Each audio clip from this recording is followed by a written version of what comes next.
Our guest today is a 6-foot guard from the University of Iowa, the NCAA all-time Division I scoring leader, the first pick of the WNBA draft, WNBA assist leader, all-star, and 2024 WNBA Rookie of the Year. Heights Asterisk Podcast. Jason Kelce brought in the biggest star in sports, and Caitlin didn't hold back.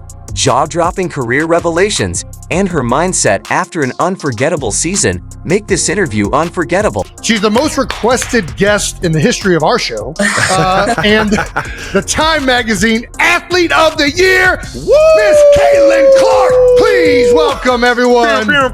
Yeah. Wait, what's Caitlin's take on the pressure of being a sports icon?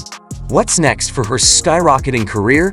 And why is everyone buzzing about that one comment she made about the NBA? Sit tight, because we're breaking it all down right here, right now.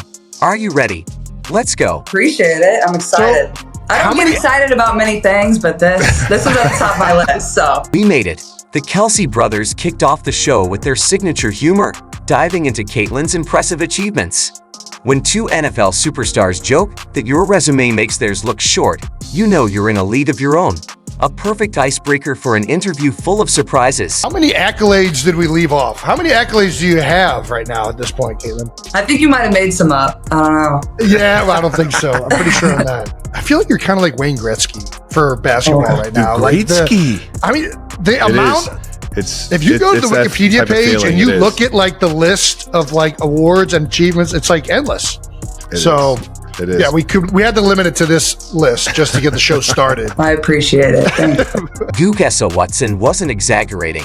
Caitlin Clark shattered at least 40 records in her senior season at UA and a staggering 62 records during her freshman WNBA season.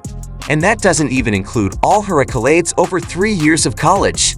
So much so, Wikipedia created a whole page for Caitlin's achievements. Is there any accomplishment, I guess, of all these accolades that has meant the most to you? Oh gosh, that's a good question. Well, I'd give you the answer my mom would say is probably academic All-American. She was proud of me for being a good student in college. So that's a good answer. Nobody Love talks that about answer that. from mom. That's what I'm talking about. I did all right in school, so hung in there. But other than that, I mean, they're all cool, but you don't really care. It kind of just comes with it. It comes with having fun. And Caitlin shares a heartfelt moment about how her mom is thrilled she was named an academic All-American, a title as meaningful to her family as her court success.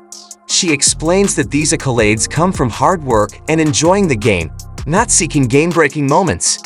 She also reveals what she considers her coolest achievements so far. Time Athlete of the Year was cool too, just because you see the list of like all the athletes that they've had prior to me, and a lot of those people I idolized growing up, and LeBron's been the only other basketball player, so and it's cool as a woman, like they haven't had many females on the cover too, so for women's sports it's kind of special, but you know, just kind of comes with playing the game and having fun, as you guys know. Caitlin humbly downplays the spotlight on her accolades, emphasizing that her success is a win for women's sports.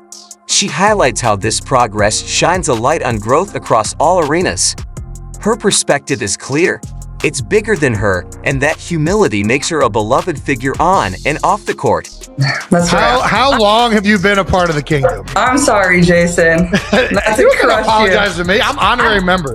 I'm a Midwest kid, so there's this picture that's been circulating a couple years ago when I was on Peyton Eli's Monday Night Show, where I'm in a full Chiefs outfit. I had family in Kansas City, and I grew up in Des Moines, Iowa, which is only 3 hours from Kansas City. So that's just the closest NFL team. So my dad was a big Chiefs fan. The conversation takes a fun turn when Caitlin's fandom for the Kansas City Chiefs comes into play. She lights up talking about her admiration for the team and how she's been following their incredible run since she was a kid. And of course, with Travis Kelce right there, the banter practically writes itself. People think I'm like a bandwagon Chiefs fan. I'm like, no, I was there before Patrick and Travis. Like we were. I love it. We were ride or die, so we've been big fans, and now obviously all the success you guys have had has made it a lot of fun for us. From her fondest game memories to the Chiefs' relentless drive, it's clear Caitlin isn't just a basketball phenom. She's a diehard sports fan through and through. Who was your childhood like? My brother loved Tony Gonzalez. Like that was Tony his guy. G. Yeah. What a guy. So He was the chief. We would go to like one game a year growing up with my cousins down in Kansas City. That's so and we fun. still try to go. We went to the Christmas Day game last year. I think the year before you might have played on Christmas Eve, maybe. We went to that. We were sitting outside for that one.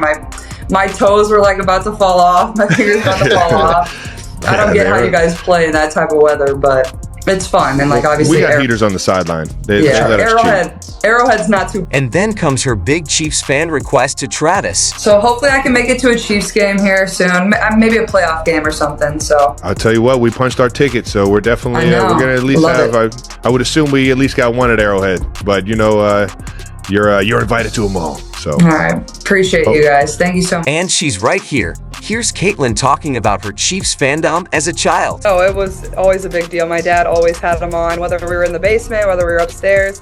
A lot of times my family would be cooking. My mom is like the best chef of all time. So she would oftentimes make really good food while we were watching, but that's what I really looked forward to most on Sundays. You know, there wasn't obviously college sports, but you know, we would be watching the Chiefs and I would be upset if they lost, and I still am. Like every Sunday, that's what, you know, is usually the brightest part of my day is turning on the TV and watching the Chiefs. Caitlin shares her early basketball journey, from playing against boys to standing out in middle school. She reveals receiving her first college recruiting letter in 7th grade, showing how she was already on the radar of major programs. Let's hear how that shaped her path forward. you got your first recruiting letter in 7th grade. Yeah. Is this true?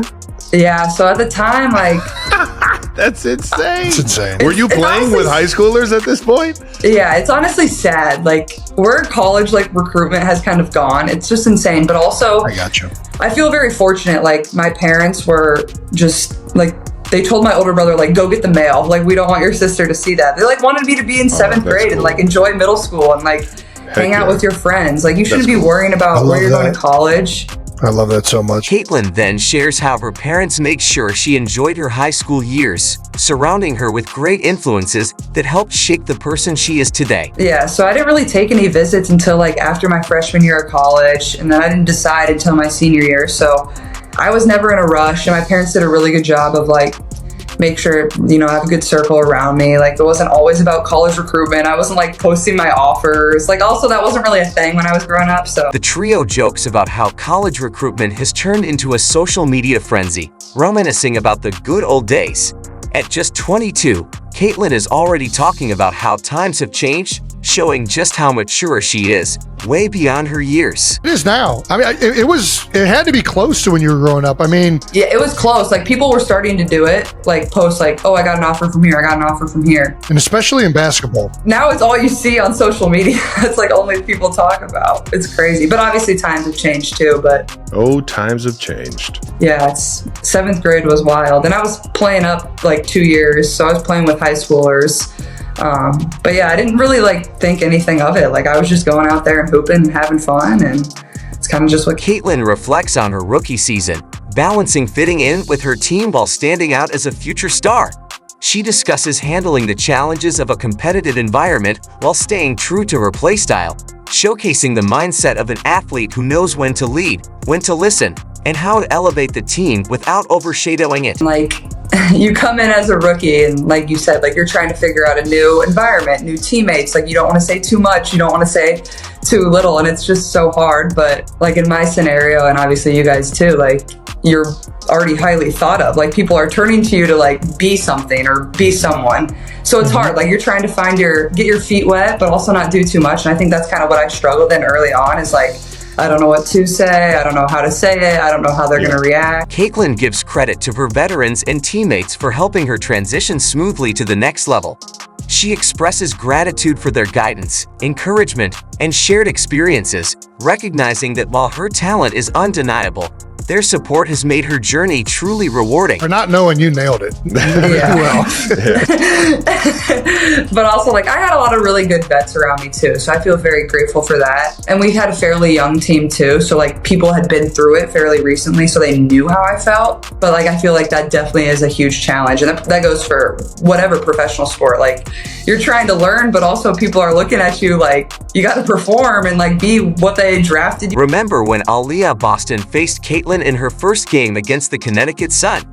It was a powerful moment of respect between two rising stars. I just wanted to get ahead of it because I know this transition is tough. Just being undrafted and being a rookie, it's very unlikely that a vet, just take you in when you got the same position. Or how about when Erica Wheeler embraced Caitlin from day one? It was a moment of true support and mentorship. Drum popped and ruptured, and I knew it. I knew it right away because I've done it before, and I was just like, it hurts so bad. I don't know if you guys have ever done that, but I've done it. How did you do it before?